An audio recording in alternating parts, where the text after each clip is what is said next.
Hello guys, dito na naman tayo, gagawa tayo ng video ngayon. At ang video na gagawin natin ay kung paano gumawa ng power supply para sa ating car wash window machine or sa water window machine o sa iba pang mga device na nangangailangan ng power supply.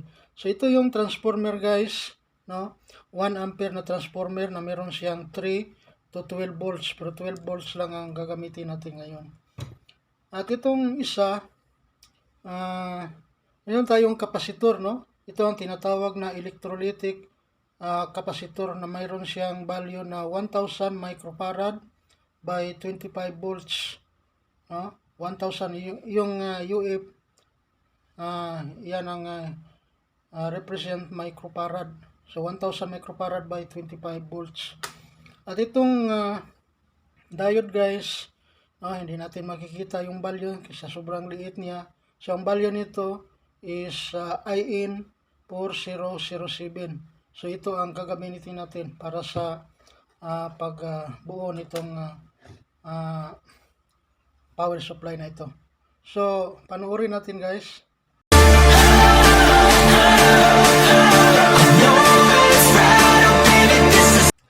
Itong power supply guys, ang function nito, tinatawag itong transformer kasi ito yung magta-transform, no?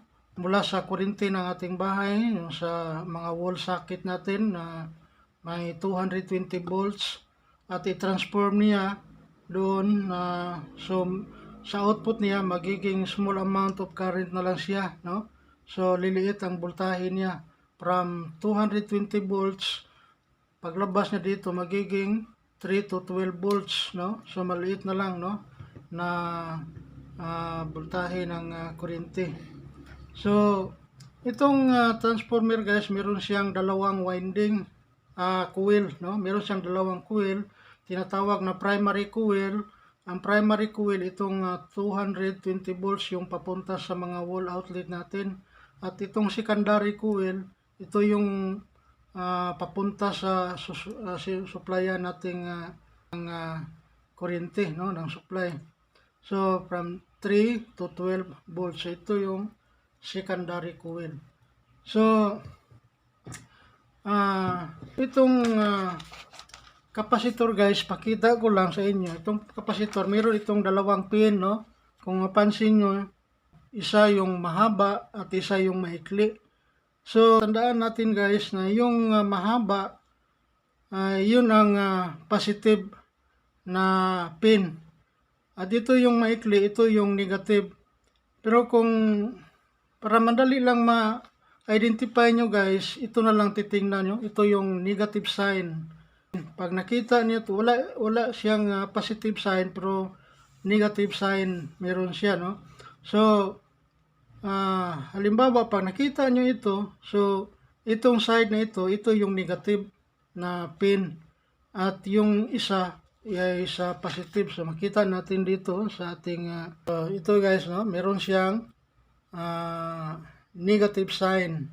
So ito yung negative at itong isa yung positive. So tingnan natin kung paano natin i-symbol ito mamaya. At itong diode guys, sandali lang pala, no?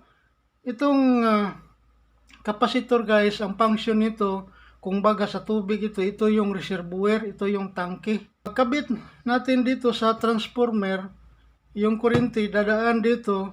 So galing dito sa reservoir, no? Galing dito sa kapasitor, paglabas niya, doon pa siya magsusupply, no, ng kuryente para sa mga device natin, no? Gaya ng tangke, kailangan na may tubig dyan, tapos yung tangke yun ang mag-distribute, no, sa mga nangangailangan.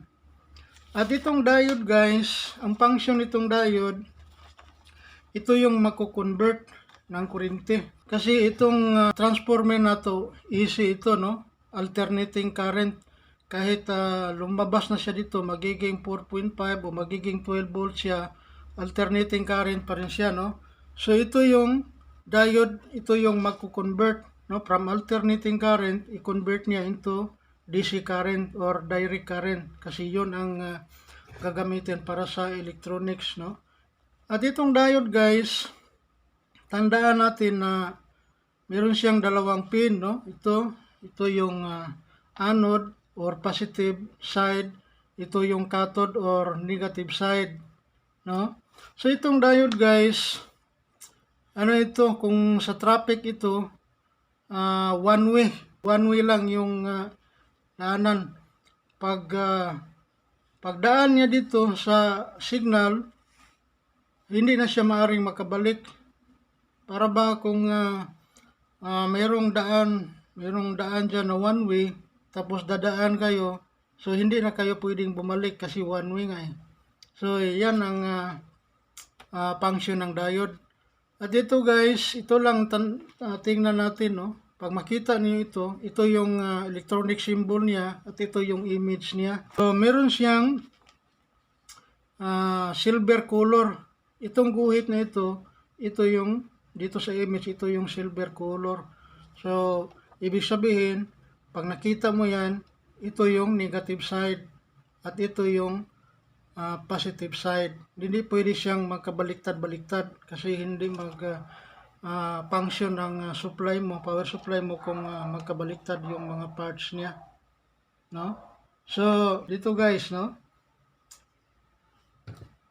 bago natin i-assemble, testingin muna natin, no, itong transformer, itong tester natin guys, no, mula sa off, ilagay natin dito sa times 1.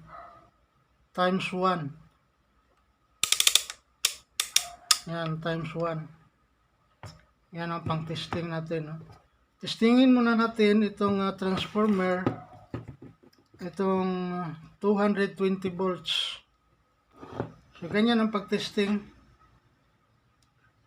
Kung pag-testing nyo guys, kung ganito yung makita nyo, nandyan lang siya sa 500, no? 500 ohms. Pag lumagpas siya dito, pag umabot siya dito sa mga 150, so ibig sabihin, sira na itong transformer guys at hindi na pwedeng gamitin. Kasi pag gamitin mo pa, posible pa na dahilan na magkaroon ng sunog kasi sira na, sunog na yung coil niya. At itong sa kabila, okay lang siya guys. Kung umabot siya doon sa hanggang dulo, okay lang yan. Ibig sabihin, maayos pa, no? Okay lang yan, umabot siya, kay ganun din ang pag-testing na ganyan. At itong capacitor guys, ganitong pag-testing niya, no? Pag ganun, mag-click lang siya. Pag click niya, bumalik siya. Tingnan natin, no? Ganun lang siya. Tapos bumalik. Pag dumiretso siya, ibig sabihin putok na. So hindi na yan pwedeng gagamitin. At itong diode guys, ganun ang pag-testing nito, no? Itong dalawang probe nito sa tester, yung pula, yung red, ito yung positive, at yung itim, ito yung negative. So ang pag-testing sa guys, sa pag-testing nitong diode, yung positive dito mo ilagay at yung negative dito mo ilagay. Pag baliktarin mo, dito yung positive at dito yung negative, hindi yan mag-move yung tester natin. So, testing natin, no? Ito yung diode. Yan. Dito yung guhit niya na gray na kulay. So, ganun ang pag-testing dyan. Pag ganun, ayan, nag-move yung tester. Ibig sabihin, good yung diode na yan. Pag baliktarin mo, dito, baliktarin mo, wala siya. Wala. Pag nag-move yan, ibig sabihin, damage na tong diode natin. No? So, baliktarin natin. Ganun lang mag-testing ng diode para malaman nyo kung okay ba siya. No? So, yan guys. Okay na siya. So, ang pag-assemble nito guys, dito yung 12, dito yung 0, dito yung 12, dito yung 0. Itong diode guys, no? Ito yung una nating ilagay. Tingnan mo yung dito, ito yung 12. Ito yung 12. So, ibig sabihin, itong pin na ito, no? Itong pin na ito, dito mo ilagay, dito natin isulda. So, magkaganon siya. Dito yung 12 volts, tapos dyan. Ito yung kapasitor, yung negative. Guys, nasaan yung negative? Ito yung negative, oh. Sign ng negative.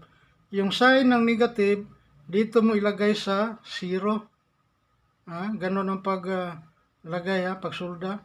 Dito mo ilagay sa 0, tapos itong positive, dito mo ikabit sa diode na negative side. No? So, ganon. So, sulda na natin guys. So, kung magsulda tayo guys, kailangan natin gumamit ng ito, soldering paste. No? Hindi siya kakapit kung hindi natin lagyan ng ganito. So, ito yung diode guys.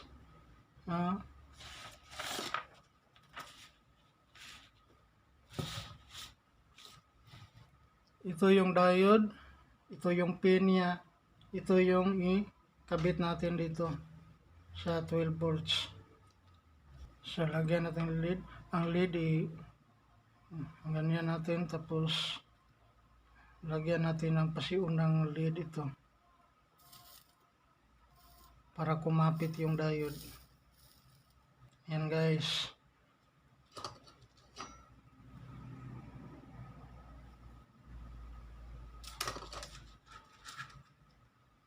At itong diode guys, ito yung pakapitin natin dito.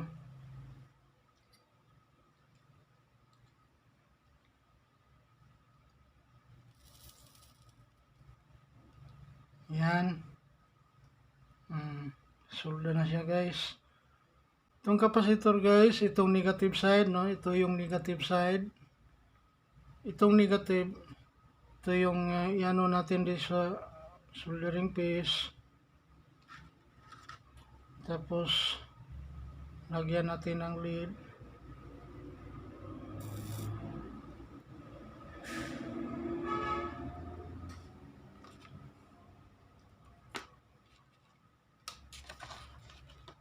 At itong wire sa negative, yung 0, lagyan natin ng lead para kumapit yung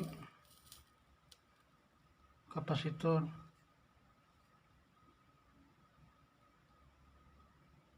Yan.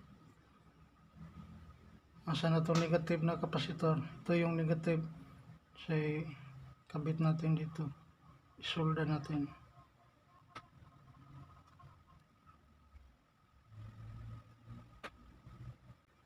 Ayan guys.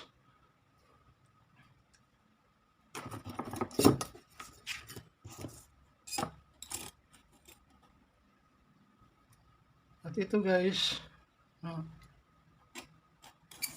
itong dalawang ito yung pagkakabit natin. So ganito yung maging ganito yan. Lagyan muna natin ng lead.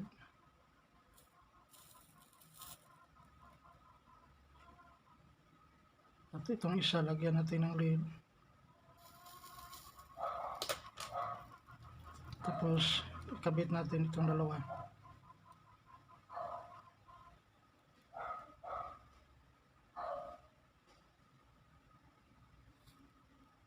Yan. Yan, kabit na guys. So, yan. Tapos, kuha tayo ng wire. So, dito guys, dito natin ilagay yung wire. Yung positive natin.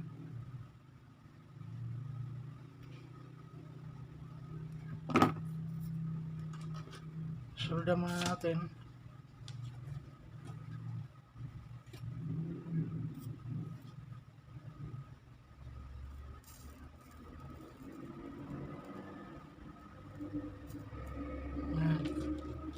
So dito, isolder natin para sa pagiging negative niya, positive niya. Ayan. At ito, ang wire ito yung gagawin nating gagawin nating negative. Lagyan muna natin ng lead. Yung negative guys, dito natin ikabit dito sa may 0. Dito sa may 0. Yan.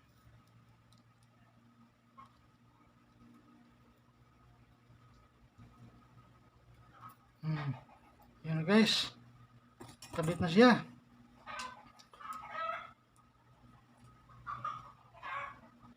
Katingan natin dito para sa pag-testing natin.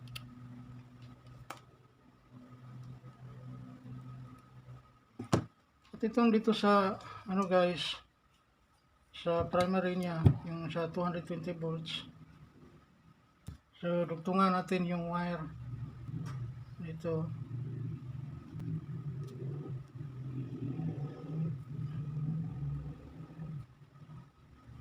Ayan.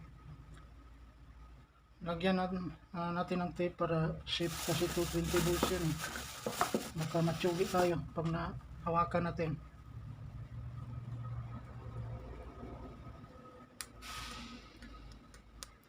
Lagyan natin ng tape.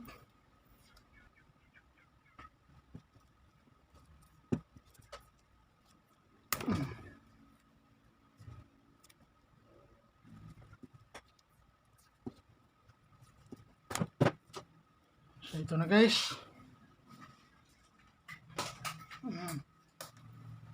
Testingin na natin guys. Testingin na natin. Ito yung saksak niya. Saksak natin sa 220 volts. At itong tester guys, paano mag-testing ng guys? Ito easy ito guys, Ito yung alternating current. Kung mag-testing ka kahit sa kahit dito sa 220 volts, pwede nating testingin, easy volt. Dito tayo sa DC. So ilagay natin dito sa 50, 50 volts DC. Ito yung arrow niya, ikutin lang natin. Lagay natin dito sa 50 volts DC. DC na yan. So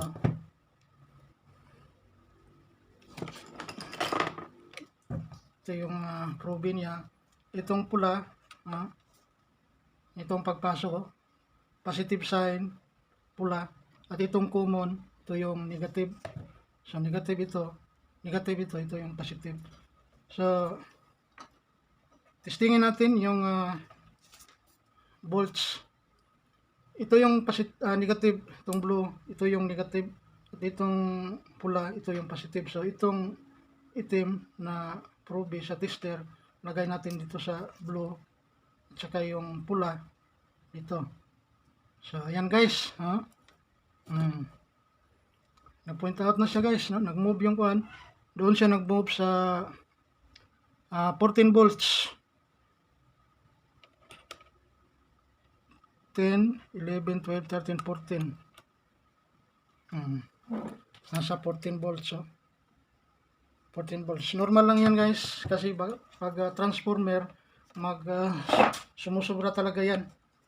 Ang 6 volt, pag testingin mo itong 6 volt, papalo yan sa 8 volts.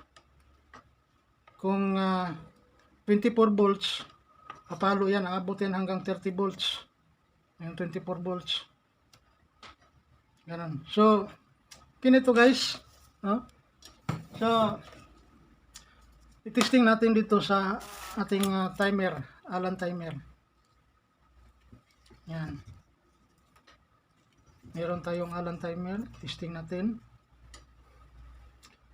Itong sa Allen timer guys, may black at brown wire. Kahit baliktad-baliktarin mo, pwede yan kasi meron siyang built-in na bridge rectifier. Itong diode nito, may built-in siyang diode.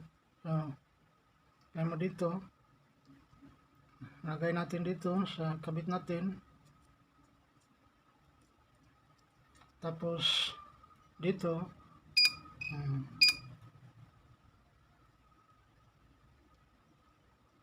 So, ayan guys, no? Na-function na.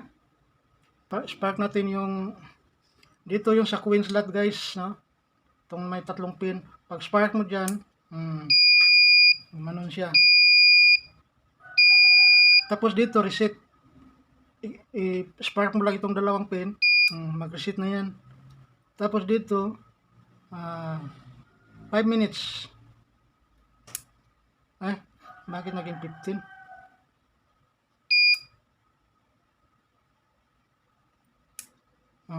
5 minutes yan. Reset. Yan. So, okay na guys. Success. So, madali lang guys mag-assemble ng power supply. No? So, ang next natin i-assemble guys, sa susunod na video guys, ito namang 12-0-12. No? Kung paano ito i-assemble 12-0-12. 1 ampere pa rin. Sa next video guys.